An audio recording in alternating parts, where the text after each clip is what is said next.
Front de Mer, c'est plus qu'une association, c'est un syndicat de parents des quartiers populaires. Alors, ce qu'on essaie de faire, déjà, juste dire pourquoi on l'a créé. Donc, on est 2 parents à la base. En fait, on est un peu plus, mais en tout cas, voilà, Djariatou Kébé et moi, nous sommes toutes les 2 parents d'enfants, plutôt petits, jeunes. Et nous sommes confrontés aux discriminations que subissent nos enfants et à la stigmatisation qu'ils subissent. Et nous sommes toutes les 2 parents d'élèves. Voilà. Donc, il y a des syndicats déjà qui existent en France, des syndicats de parents. Et c'est parce que nous n'avons pas été satisfaites de la réponse de ces syndicats aux problématiques que l'on amenait, aux problématiques spécifiques que l'on amenait, qu'on a décidé de créer en fait ce syndicat. Donc ça répond vraiment à un manque par rapport à l'existence. Ça, c'est important de le dire parce qu'il n'y aurait pas eu de raison sinon de créer un syndicat puisqu'il y en a déjà des syndicats. Mais bon, on a été vraiment confrontés à des murs concernant ces syndicats. Et alors, à quoi sert ce syndicat? Ça répond justement à ces problématiques spécifiques que nous avons rencontrées dans notre quotidien par rapport à nos enfants et notamment concernant les discriminations qu'ils pouvaient subir à la crèche et à l'école. Donc de la crèche, en réalité, de la crèche jusqu'à l'université. Et tout au long de leur vie. Voilà, par rapport notamment à qui ils étaient, donc par rapport à leur identité, à leurs identités au pluriel, par rapport à leur langue maternelle, par rapport à leur religion quand c'est l'islam, etc. Donc c'est parce qu'ils sont discriminés qu'on a décidé de s'organiser et aussi parce que, alors comme je disais tout à l'heure, moi je travaille dans les politiques publiques, donc je connais bien les mécanismes discriminatoires et je connaissais déjà, avant d'avoir des enfants, les mécanismes discriminatoires dans le système scolaire. Mais c'est vrai que j'ai été confrontée au fait à des choses, que je n'avais pas forcément à l'esprit pour des enfants très jeunes, en bas âge, dès l'âge de 2-3 ans. Des choses que je n'avais pas forcément lues, et vraiment il faut le vivre pour vraiment le comprendre. Et donc c'est se rendre compte qu'en fait, dès la naissance de nos enfants, il y a une réduction du champ des possibles. Alors c'est Saïd Bouamama qui parle beaucoup de réduction du champ des possibles, qui se fait comme ça en douceur. C'est pas quelque chose de particulièrement violent, les discriminations que subissent les enfants. Ça peut l'être, mais ça l'est pas forcément. C'est-à-dire que c'est vraiment tout un système d'aliénation, de résignation, de honte de soi, de honte de ses parents, de sa communauté, qui se fait de manière presque très douce en fait. C'est voilà, vous avez les cheveux crépus, on va vous attacher les cheveux en vous disant que vous avez les cheveux indisciplinés par exemple. C'est de considérer que lorsque votre mère vous parle Wolof ou Tamazirt, elle crée chez vous, chez l'enfant, du retard scolaire, ça va l'handicaper à la crèche ou à l'école, etc. Donc ce n'est pas des choses particulièrement violentes en fait. C'est des petites choses comme ça, à droite, à gauche, etc., qui font système. Voilà, et qui font système, y compris pour des enfants très petits, y compris pour des enfants de 2-3 ans, 4 ans, etc., et tout au long de leur scolarité. Et donc c'est parce qu'on a eu l'expérience de cette réduction du champ des possibles qu'en tant que parents, voilà, on veut réélargir le champ des possibles de nos enfants parce qu'on les aime déjà. Ça, c'est vraiment très important de dire que c'est parce qu'on les aime qu'on s'organise. C'est pas militer pour militer, c'est pas lutter pour lutter, c'est vraiment lutter pour que nos enfants voilà, puissent vivre heureux déjà et puis puissent voilà, avoir un avenir, de l'ambition, etc., etc. Donc c'est vraiment l'amour qui fait qu'on a créé cette organisation. À l'époque, on répétait beaucoup dans les milieux militants la victoire est dans la lutte. C'est-à-dire, le simple fait de lutter, déjà, c'est bien. Voilà. Pour Front de Mer, ce n'est pas du tout le cas. C'est-à-dire que lutter pour lutter, non. Il faut lutter pour gagner. Voilà. Et ça change tout en termes stratégiques. Il vaut mieux privilégier voilà, les choses où c'est gagnable, voilà, pour créer chez les parents, l'ensemble des parents, l'envie justement de se mobiliser, de rejoindre, pourquoi pas, le Front de Mer. Donc il y a cet enjeu qui est central de voilà, élargir le champ des possibles de nos enfants parce qu'on les aime, pour qu'ils puissent grandir heureux, quoi. Et le moins stigmatisé possible, le moins discriminé possible. Qu'ils n'aient pas honte d'eux-mêmes, encore une fois, qu'ils n'aient pas honte de leurs parents, qu'ils ne soient pas complètement détruits dans leur tête parce que pris comme ça entre des injonctions paradoxales en termes identitaires. Ce que tu disais un petit peu tout à l'heure, peut-on être féministe, enfin, peut-on être ceci et cela, peut-on être musulman et puis français, peut-on... voilà, voilà alors, en tant qu'adulte, déjà, c'est difficile, ces injonctions paradoxales et ces conflits de loyauté. Mais alors voilà, pour des enfants de 2 ans, 3 ans, 4 ans, voilà, qu'est-ce que ça peut faire chez eux d'avoir des conflits d'autorité qui sont posés comme ça, de manière aussi violente finalement, quand c'est plein de petites choses qui sont cumulées. Et alors là où je disais, c'est pas juste une association, c'est un syndicat, c'est que vraiment dès le début, on a eu l'ambition, je vais parler pour moi, là, j'ai vraiment cette ambition que ce soit un syndicat, comment dire, de manière pleine et entière, quoi. C'est-à-dire un vrai syndicat de parents. Là, c'est les parents des quartiers populaires, mais parce que c'est porté par des parents des quartiers populaires, mais on a vocation à répondre à l'ensemble des enjeux d'éducation et de transmission, pour être vraiment force de proposition, pour dire le système n'est pas simplement mauvais pour nos enfants, le système est mauvais. Ce système qui est basé sur des rapports de domination, sur des rapports d'oppression, sur la mise en concurrence entre enfants, voilà, il ne nous plaît pas du tout. C'est-à-dire que ce n'est pas juste pour faire en sorte que, je ne sais pas moi, il y ait plus de personnages non blancs dans les livres jeunesse ou qu'on parle plus de l'histoire de l'esclavage et de la colonisation dans les programmes scolaires. Il ne s'agit pas simplement de petites choses comme ça à droite à gauche. Il s'agit vraiment de remettre en question totalement le système, en fait, pour dire, voilà, le système scolaire notamment est basé sur une mise en concurrence des enfants. C'est un système élitiste et qui ne permet aux enfants de réussir, déjà sur des critères de race, de sexe, etc., de classe, mais qui ne leur permet de réussir qu'en s'écrasant les uns les autres, finalement. Et c'est l'ensemble de ce système qu'on rejette. Et alors, on ne se contente pas de rejeter, parce qu'on n'est pas simplement dans la dénonciation, on a aussi l'ambition d'être force de proposition, quoi. Donc de proposer autre chose, une alternative. Alors on a fait un texte il y a quelques mois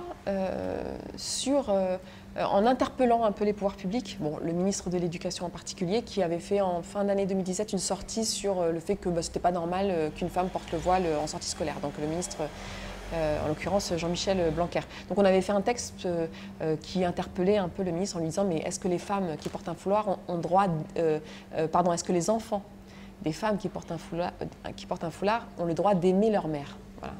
Parce que finalement c'est un peu cette idée-là, c'est limite, si on ne dit pas aux enfants, mais regardez, vos mères, c'est n'importe quoi, elles sont soumises, elles sont indignes, elles n'ont pas le droit de vous accompagner en sortie scolaire parce que, voilà, il y a quelque chose chez elles qui n'est pas normal. Donc, la question qui était posée au ministre et en réalité à l'ensemble de l'institution scolaire, c'est, puisque, a priori, soi-disant, est au centre de vos enjeux et de vos objectifs, l'intérêt premier de l'enfant. Voilà, c'est ça qui est censé être au centre de la politique que mène le ministre et l'institution scolaire. C'est-à-dire en quoi tel ou tel dispositif, démarche, etc., va dans le sens de l'intérêt de l'enfant.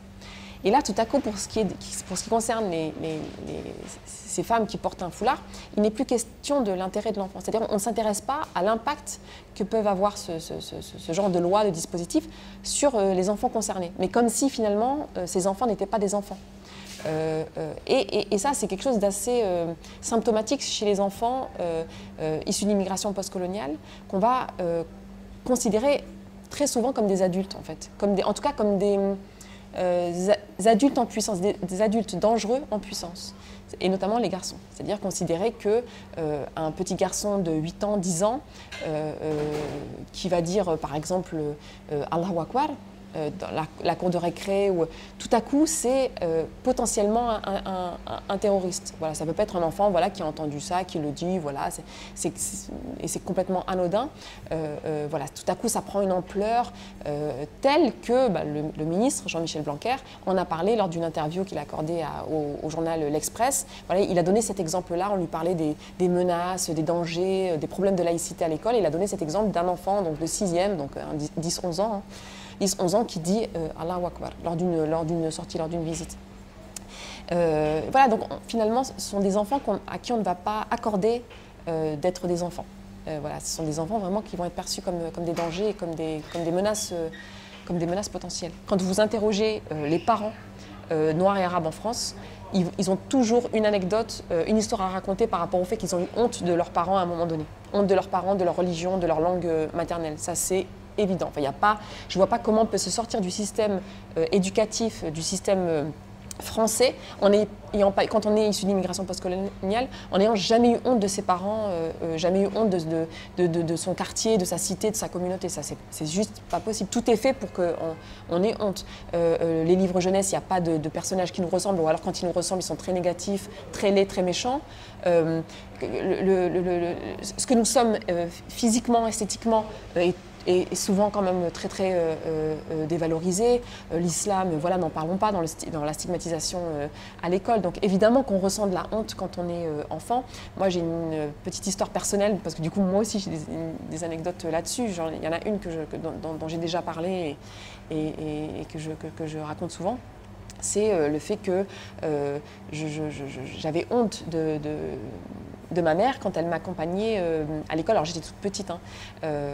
Ça s'est arrangé après, mais en tout cas quand j'étais petite, parce qu'elle était habillée, voilà, c'est une immigrée marocaine, donc elle était habillée avec avec une djellaba, foulard, avec des couleurs comme ça traditionnelles.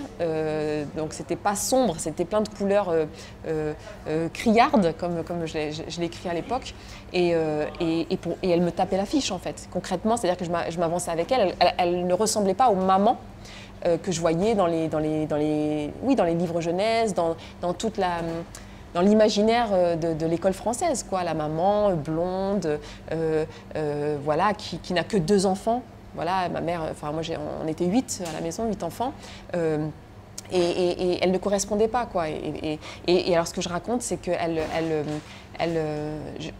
je voulais enlever ma main quand elle m'accompagnait, comme si je voulais dire en fait c'est pas vraiment ma maman, voilà, elle est juste là, je marche à côté d'elle, et elle me forçait à lui tenir la main. Et je me souviens encore de la pression, franchement. Alors j'étais vraiment petite, hein, je crois que c'était en fin de maternelle. Mais je me souviens encore qu'elle insistait pour que je lâche pas la main. J'ai compris après que c'était pour me dire, voilà, non, il ne faut pas que tu aies honte de ta mère, il faut que tu restes digne, il faut que tu respectes ma dignité aussi, sinon tu ne vas pas t'en sortir, quoi. On ne va pas s'en sortir, mais toi non plus, tu t'en sortiras pas. Il y a ça aussi dans Front de Mère, il y a cette idée de reconnaissance aussi. Alors nous sommes parents, mais c'est aussi la reconnaissance qu'on a vis-à-vis de nos propres parents. De voir à quel point ils ont pu, malgré tout, malgré toutes les violences qu'ils ont pu subir, malgré toutes les discriminations. Je te disais tout à l'heure, moi, mon père était ouvrier, il a été ouvrier toute sa vie, pendant des décennies, dans une usine, il travaillait de nuit. Donc il a été cassé, broyé par le travail, par l'usine. Ma mère, voilà, était à la maison, très stigmatisée aussi, parce que voilà, il lisait pas, il savait pas lire, écrire le français, et c'était très compliqué de vivre en cité. Mais malgré tout, malgré ça, ils nous ont transmis ça, cette idée de rester digne, quoi qu'il arrive, de rester debout, de pas... Alors vraiment, il y a une chose, c'est que mes parents, par exemple, pas de complexe d'infériorité, jamais. Il y a toujours eu cette idée voilà, on n'est pas inférieur, on n'est pas en dessous, on n'est pas... par exemple, cette histoire de sale arabe, c'est jamais rentré à la maison, quoi. Il n'y a jamais eu cette idée qu'on avait quelque chose d'inférieur, de sale chez nous, quoi. Et au contraire, nous inculquer le fait qu'on était digne, qu'il y avait une priorité quand même dans notre vie. Une des priorités de notre vie, c'était à ce qu'on respecte notre dignité. Que ça, c'était quelque chose vraiment de central, quoi. On ne pouvait pas vivre si on n'était pas respecté dans sa dignité. Et Dieu sait que c'est difficile de tenir, c'est difficile de transmettre ça à ses enfants, parce qu'on est tenté d'inculquer à ses enfants le fait de raser les murs, le fait puisque la société n'accepte pas cette identité-là, par exemple, notre religion, etc. Voilà, abandonnons nos identités, abandonnons notre religion, etc. pour essayer de mieux être acceptés. Voilà, malgré ces injonctions-là, cette violence-là, moi je trouve que quand même on s'en sort bien. Quand je disais voilà, des batailles qu'on peut gagner, alors déjà, stratégiquement, est-ce qu'on peut les gagner? Est-ce qu'on a les moyens? Est-ce qu'on a les forces pour pouvoir les gagner? Et puis aussi la question de savoir si ça intéresse les personnes concernées. C'est-à-dire que si c'est pour partir sur des idées, sur des batailles, entre guillemets, qui sont très politiques, oui, très idéologiques, mais qui finalement ne rencontrent pas le besoin, l'intérêt immédiat des personnes concernées dont on parle, voilà, c'est pour venir dans les quartiers pour dire, par exemple, on va tous lutter contre l'islamophobie. Bon, ça ne marchera jamais. Bah, si c'est ça le propos, on va lutter, venez, on s'organise, on va lutter contre l'islamophobie. Ça ne marchera pas. Les gens vont avoir en tête, ah là là, on va être taxé de communautariste, on va être taxé d'islamiste, etc. Donc, et puis c'est quelque chose de trop abstrait, trop général. Non, il faut partir sur des choses très concrètes qui pourrissent la vie des gens au quotidien. Par exemple, nous, on travaille sur l'alternative végétarienne. Parce qu'il se trouve que dans beaucoup d'endroits en France, dans beaucoup de villes en France, la viande est imposée dans les assiettes des enfants. Alors même que leurs parents ne veulent pas pour partie que leurs enfants mangent de la viande, ça leur est imposé. Voilà, tout à coup, il y a cette idée qu'il n'y a pas de débat. Voilà, on met de la viande dans l'assiette des enfants parce qu'il faut de la viande tous les jours, parce que c'est un repas équilibré, etc., etc. Et ça met dans la difficulté plein de parents, plein d'enfants. Des parents par exemple qui ne peuvent pas mettre leurs enfants de fait à la cantine, ou alors qui les mettent à la cantine mais qui disent à l'enfant ne mange pas la viande, du coup l'enfant ne mange pas de repas équilibré, ou alors est dans ces conflits de loyauté. L'école me dit mange de la viande, ma maman ou mon papa me dit ne mange pas de la viande, qu'est-ce que je fais à 3 ans? Voilà, qu'est-ce que je décide de faire? Enfin, voilà. Donc se retrouver dans ces situations-là et à travers ça, parce qu'il y a ce problème très concret, très quotidien auquel il faut répondre, parce que alors, du coup nous, Front de Mer, on dit, voilà, il y a une solution qui est simple, c'est l'alternative végétarienne. Voilà, le choix en fait. Les parents qui veulent que leurs enfants mangent de la viande à la cantine, ils peuvent choisir que leur enfant mange de la viande à la cantine. Les parents qui ne veulent pas que leur enfant mange de la viande à la cantine, ils peuvent choisir qu'ils ne mangent pas. Et alors en plus, cette question de l'alternative végétarienne, nous on l'a resituée dans un débat plus général sur l'alimentation. Parce que voilà, on se rend compte évidemment qu'à la cantine, il n'y a pas que le problème de la viande qui est imposé, il y a le problème de la qualité de l'alimentation qui est fournie pour l'essentiel par l'industrie agroalimentaire qui vend vraiment... Enfin, je n'ose pas utiliser un terme trop grossier, mais c'est de la malbouffe pour les enfants. C'est-à-dire que c'est de la nourriture que nous, adultes, on ne mangerait pour rien au monde. C'est-à-dire que voilà, je te mets au défi de venir à la cantine, je te sers le repas qui est proposé à mes enfants, tu ne le mangeras pas. D'ailleurs, les ATSEM qui travaillent à la cantine ne mangent pas le repas qui est pourtant gratuit. Et c'est des personnes qui viennent avec leur gamelle. Donc pourquoi, pour nous adultes, c'est des repas qui nous donnent envie de vomir, quoi, qui sont pour nous dégoûtants, et pourquoi tout à coup pour des enfants qui pourtant font l'expérience du goût, construisent leur rapport à l'alimentation, leur rapport à leur bien-être, à leur corps, etc. Pourquoi tout à coup pour eux c'est pas grave et on laisse l'industrie agroalimentaire leur pourrir la santé, quoi. Donc voilà, donc la question en réalité de l'alternative végétarienne, elle permet d'ouvrir d'autres questions qui sont tout aussi importantes pour nous, Front de Mer, c'est-à-dire la question de la réappropriation pour le parent de tout ce qui concerne son enfant, et notamment son alimentation.